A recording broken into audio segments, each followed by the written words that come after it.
Hello my dear students, मेरे प्यारे मित्रों। आज हम कई दिनों के बाद क्लास 10th के फिजिक्स का एक बहुत इम्पोर्टेंट सेक्शन अवतल दर्पण से रिलेटेड वस्तु की स्थिति और प्रतिबिंब की स्थिति की समस्या को लेकर आपके सामने आए हैं। आज की क्लास में हम आरेख के द्वारा अवतल दर्पण में किसी वस्तु को किसी फिक्स स्थान पर रखते हैं तो उसका प्रतिबिंब कहाँ पे बनेगा, उस प्रतिबिंब की प्रकृति क्या होगी, इसको हम लोग समझेंगे। कई दिन हो गए क्योंकि थोड़ा तबीयत सही नहीं था और इसलिए रेगुलर वीडियो नहीं बन पा रहा था।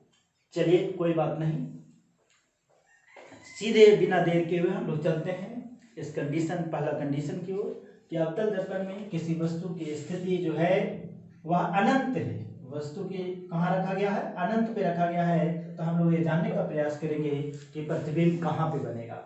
मेरे प्यारे बच्चों, पिछले क्लास में आपने अवतल दर्पण को पहचानना शुरू कर दिया था। अगर मान लीजिए अवतल दर्पण की आकृति बनाई जा रही है तो आपको ये मालूम है किसी भी दर्पण का मध्यबिंदु ध्रुव कहलाता है। ये भी आपको पता है कि अगर ये एक रेखा खींच दी जाए, काल्पनिक रेखा, सरल रेखा, तो ये मुख्य अक्ष है। कहता है कि अनंत पे कोई वस्तु रखी गई है, अनंत पर रखी गई है। ठीक है, मान लिया जाए कि यहाँ पे इसका फोकस है, यहाँ पे सी है और सी से परे है, अनंत है।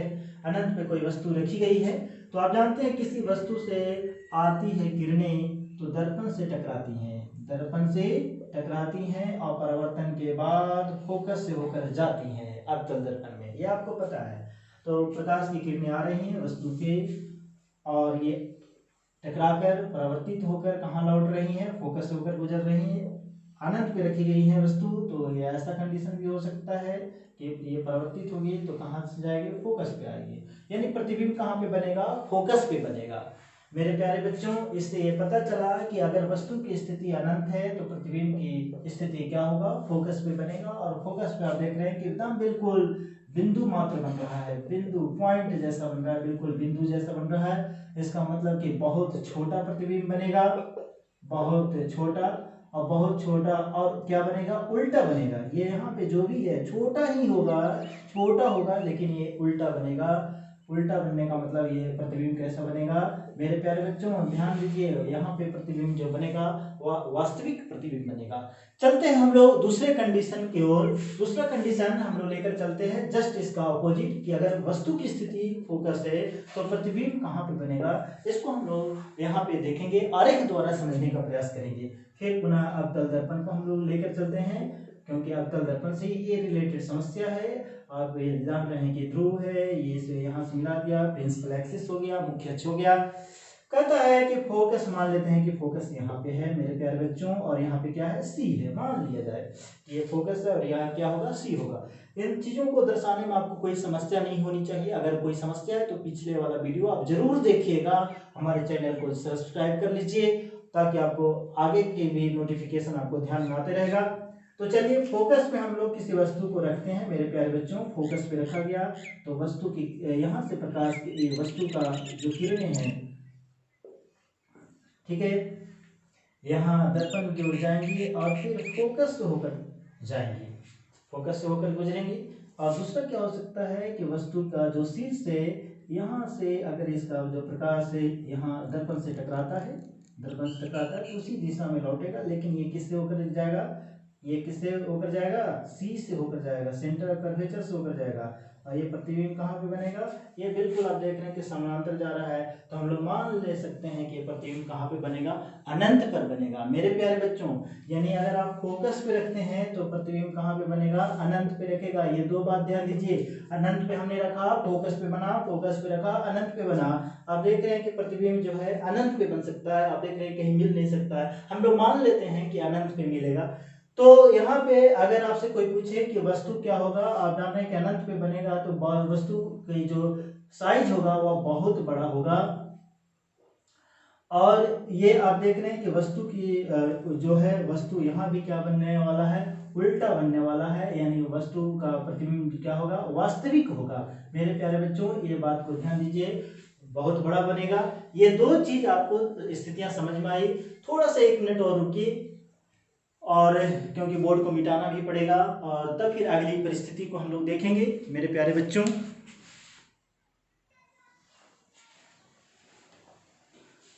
तो अगला कंडीशन हम लोग लेकर चलते हैं कि वस्तु की स्थिति को हम लोग रखते हैं सी पर, है ना।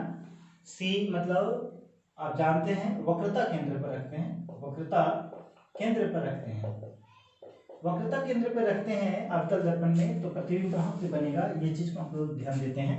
मेरे प्यारे साथियों यहाँ पे ध्यान दीजिए, अवतल दर्पण, अवतल दर्पण, यह हुआ अवतल दर्पण, ये हुआ पोल, और ये है मुख्य अक्ष। मान लेते हैं कि यहाँ पे फोकस है, तो यहाँ पे मान लेते हैं कि सी है। वस्तु को यहाँ पे रखा गया, कहाँ रखा गया मेरे प्यारे बच्चों, यहाँ पे रखा गया वस्तु का, ये इस तरीके से। अब जानते हैं कि वस्तु यहाँ से टकराएगा, इस प्रकाश की किरणें यहाँ टकराएगी और फिर ये किससे होकर जाएगी, आपको ये पता है कि ये फोकस से होकर जाएगी। किससे होकर जाएगी, फोकस होकर जाएगी। और दूसरा कंडीशन क्या हो सकता है कि एक किरणें यहाँ से शीर्ष से फोकस की ओर जाएगी और ये कहाँ पे मिलेगा, यहाँ पे मिलेगा। यानी वस्तु की स्थिति जो होगी, ये प्रतिबिंब जो बनेगा, आप देख रहे हैं कि यहाँ पे बनेगा, सी पे रखा गया, तो वक्रता केंद्र पे रखा गया, तो प्रतिबिंब की स्थिति भी क्या है, सी है। यानी अगर वक्रता केंद्र पे रखा गया तो प्रतिबिंब भी कहाँ पे बना, वक्रता केंद्र पर ही बना। और जो वस्तु का जो साइज होगा, वस्तु के क्या होगा, बराबर होगा, वस्तु के बराबर होगा। ये बात ध्यान में रखना है कि अगर मान लिया जाए कि वक्रता केंद्र पर है तो प्रतिबिंब की स्थिति क्या होगी, वस्तु के बराबर तो होगा और उल्टा होगा। अब देखिए यहाँ से यहाँ तक रखा गया और ये क्या होगा, उल्टा हुआ, है ना, उल्टा हुआ। तो उल्टा हो गया तो ये क्या होगा, वास्तविक होगा और वस्तु के बराबर होगा। चलिए अगला कंडीशन हम लोग लेकर चलते हैं। अगला कंडीशन कौन लेकर चला जाए बताइए। वस्तु को C और F के बीच रखा जाए। कहाँ रखा जाए, C और F के, वक्रता केंद्र और फोकस के बीच रखा जाए, C और F के बीच में रखा जाए। चलिए लेकर चलते हैं। आप लोग इस सब ध्यान दीजिए क्योंकि यहाँ से क्वेश्चन आएंगे पक्का। ये दर्पण का ध्रुव है, चलिए ध्यान दीजिए। ये मेरे प्यारे बच्चों ये F है और ये क्या है, ये मान के चलते हैं C है यहाँ पे, है ना। जैसा अवतल दर्पण बनाएंगे उसके हिसाब से रखिएगा तो एग्जैक्ट आएगा, नहीं तो जबरदस्ती आप मिलाइएगा। ये कंडीशन इसमें होता है, तो प्रैक्टिस के आधार पे हो जाएगा। चलिए हम लोग कहाँ पे रखते हैं, यहाँ पे C और F के बीच में। मेरे प्यारे बच्चों C और F के बीच में रखते हैं, C और F के बीच में थोड़ा छोटा प्रतिबिंब रखते हैं ताकि सोल्व करने में। चलिए यहाँ से ये गया, बस दर्पण से टकराएगा प्रकाश की किरणें, और ये देखिए F से गुजरा, और ये क्या हो सकता है मेरे प्यारे बच्चों, ये यहाँ ये वस्तु के शीर्ष से यहाँ से टकराएगा, टकराते हैं यहाँ से, और ये परिवर्तित होगा उसी दिशा में, परिवर्तित हो जाएगा इसी डायरेक्शन में, परिवर्तित हो जाएगा। तो परिवर्तित हो जाएगा,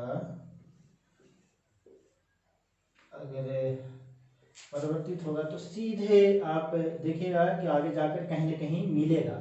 इसमें हमने बहुत अच्छा से नहीं किया है, लेकिन आप कॉपी पे देखिएगा तो ये मिलेगा। और कहाँ बनेगा, सी के परे, सी और अनंत के बीच में बनेगा, यानी वक्रता केंद्र के परे बनेगा, वक्रता केंद्र के परे बनेगा। इसका मतलब वक्रता केंद्र के परे का मतलब हुआ कि वक्रता केंद्र और अनंत के बीच में पड़ेगा, मतलब कि वक्रता केंद्र और अनंत के बीच में, वक्र केंद्र से आगे पड़ेगा। और जो यहाँ पे प्रतिबिंब बनेगा ये भी क्या होगा, वास्तविक होगा क्योंकि उल्टा है, और वस्तु से क्या होगा, बड़ा होगा। वस्तु से आप देखिएगा कि हर हाल में क्या होगा, बड़ा होगा, क्योंकि एक तो यहाँ वस्तु इतना छोटा रखा गया, आप यहाँ से ऐसे रखेंगे प्रतिबिंब ऐसे जाएगा तो कहीं ना कहीं आगे जाके मिलेगा। हमने जबरदस्ती मिला दिया है ना, लेकिन आप लोग इसे सही कीजिएगा। चलिए अगला कंडीशन है, अगला कंडीशन आपको दे देता हूं कि वस्तु की स्थिति रखा गया है अनंत, जस्ट उल्टा, अनंत और C के बीच। इसको आप बनाकर देखिए, अनंत और C के बीच, तो कहां पे बनेगा, अनंत और C के बीच। चलिए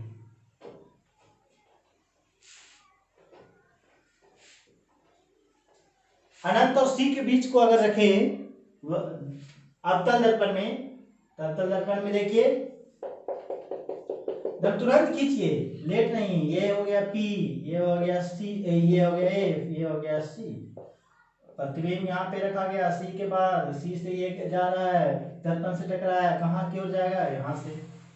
कोई दिक्कत नहीं, ये समझ में आ रहा है। दूसरा क्या है भाई मेरे प्यारे बच्चों, ये जाएगा, आप देख रहे हैं कि इस तरह से जाएगा, C से होकर गुजरेगा, है ना। तो ये वस्तु की स्थिति कहाँ, प्रतिबिंब की स्थिति कहाँ पे बना, ये होगा। यानी अगर मान लिया जाए कि वस्तु C से परे रखा गया तो प्रतिबिंब कहाँ बना, C और F के बीच में बना, C और F के बीच में बनेगा। यानी वस्तु की स्थिति अनंत और C के बीच, तो यहाँ पे C और F के बीच, C और F के बीच, वक्रता केंद्र और फोकस के बीच।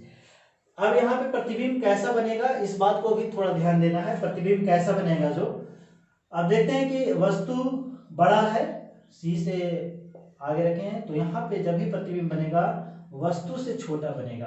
आप कॉपी में बनाइएगा, यहाँ नहीं देखिए कि बराबर जैसा लग रहा है, वस्तु से छोटा बनेगा, वस्तु से छोटा, उल्टा बनेगा, और उल्टा है तो क्या है, वास्तविक बनेगा। ये बात आपको ध्यान देना है। अगला जो है प्रतिबिंब की स्थिति, उसको आप खुद से बनाइए, ये बहुत इंपॉर्टेंट चीज है। अगला जो कंडीशन हम दे रहे हैं कि वस्तु की स्थिति जो है, वस्तु की स्थिति हम, अब एक कंडीशन बचा हुआ है, फोकस और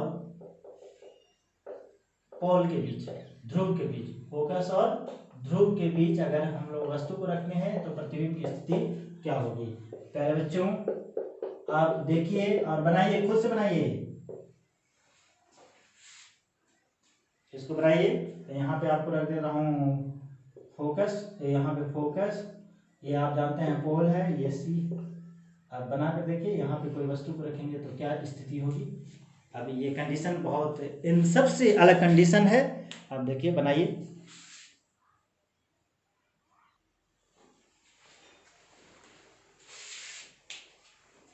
हाँ तो बनाइए आप लोग।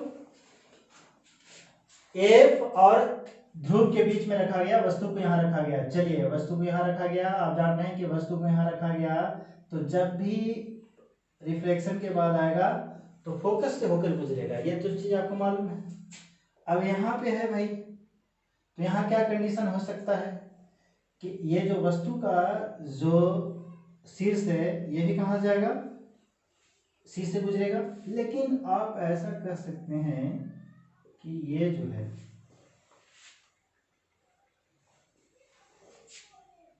यहाँ पे तो प्रतिबिंब कहाँ मिलेगा, ऐसा आप अगर पीछे इसको लेकर जाते हैं तो आपको लगेगा कि अगर मान लिया जाए आगे, आप देख रहे हैं कि आगे भाग रहा है, यानी यहाँ समांतर नहीं है, दोनों के बीच जो डिस्टेंस से बढ़ते जा रहा है, इसका मतलब है कि पीछे किसी न किसी एक बिंदु से मिलता हुआ प्रतीत हो रहा है। यानी यहाँ पे अगर आप प्रतिबिंब बनाएंगे तो कैसा बनेगा, दर्पण के पीछे बनेगा और इस तरीके का बनेगा, इस तरह का बनेगा, है ना। यानी वस्तु से बड़ा बनेगा। कहाँ पे बन रहा है, दर्पण के पीछे बन रहा है, और ये क्या हो रहा है, आभासी बन रहा है। ये कैसा बन रहा है, आभासी प्रतिबिंब, काल्पनिक है ये प्रतिबिंब आप देख रहे हैं। जब फोकस और पोल के बीच में रखा गया है तो प्रतिबिंब कैसा बन रहा है, आभासी बन रहा है ना। चलिए तो आज का क्लास यहीं तक। कल हम बताएंगे उत्तल दर्पण में वस्तु का प्रतिबिंब और चिन्ह परिपाटी, और चिन्ह परिपाटी हो जाने के बाद फिर क्वेश्चन, न्यूमेरिकल क्वेश्चन, और उतना परफेक्ट हो जाइएगा न्यूमेरिकल क्वेश्चन में कि आपको इससे जो रिलेटेड क्वेश्चन आता है, एक तो आरेख तो आना ही आना है, 2 नंबर का आरेख आता है या 3 नंबर का, और क्वेश्चन भी आता है 3 नंबर का, और 2 नंबर का अवतल दर्पण का उपयोग लिखने के लिए ये सब में से आता है। यानी बहुत ज़्यादा इंपॉर्टेंट है ये सब जो टॉपिक चल रहा है, बहुत इंपॉर्टेंट है, आगे भी काम में आएगा। हमारे चैनल को सब्सक्राइब कर लीजिएगा, यहाँ चैनल है प्रवीण सर रिसर्च सेंटर, इससे आप यूट्यूब में सर्च कीजिएगा, स्पेलिंग ध्यान से, कोई दिक्कत नहीं। चलिए हम अगला क्लास में, थोड़ा तबीयत सही नहीं है तो हो सकता है कि आपको बहुत बोरिंग लग रहा होगा, लेकिन बढ़िया से पढ़िए, है ना, घर में समय का सदुपयोग कीजिए।